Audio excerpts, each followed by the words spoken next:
আসসালামু আলাইকুম। আবারও চলে আসলাম। আমি একজন ভদ্র অটোওয়ালা, সাধারণ জনগণের দুঃখ দুর্দশা তুলে ধরার জন্য আমি এখন দাঁড়িয়ে আছি কুড়িগ্রাম জেলার ফুলবাড়ি থানার বড়ভিটা ইউনিয়নের বড়লই ৮ নং ওয়ার্ডের গোয়েসার মোড়ে।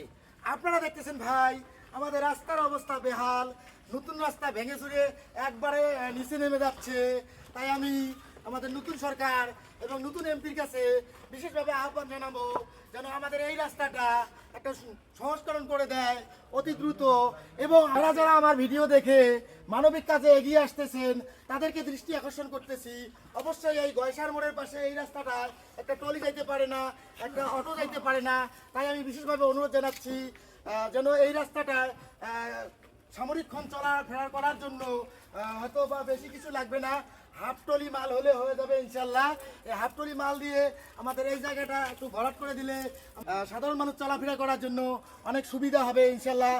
এইমাত্র আমি দেখতে পারতেছি দু একজন পথচারী আসতেছে, আমি তাদের কাছ থেকে শুনবো যে এই রাস্তাটার ব্যাপারে এদের কি বলার। আচ্ছা, রাস্তার তো অবস্থা অনেক খারাপ, রাস্তাটা ভেঙে চুরে যাচ্ছে নিচে নেমে, সেই বিষয়ে আপনাদের বলার কি? আপনারা সামনে আসেন একটু। এটা হচ্ছে যে গয়সার মোড় থেকে হাজিরবাজার রোড, হাজিরবাজার রোডে গয়সা মোড় থেকে নেমে এই রাস্তাটা।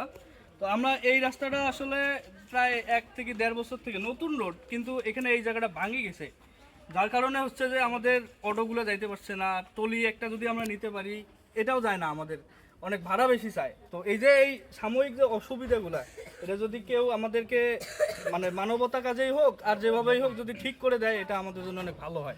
আপনারা দেখতেছেন দর্শক শ্রোতা যে আমাদের এলাকার মানুষের আশা এবং চাওয়া পাওয়া যে এই জায়গাটায় কিছু হয়তো যদি রাবিশ টাবিশ দিয়ে দেওয়া যায় তাহলে আমাদের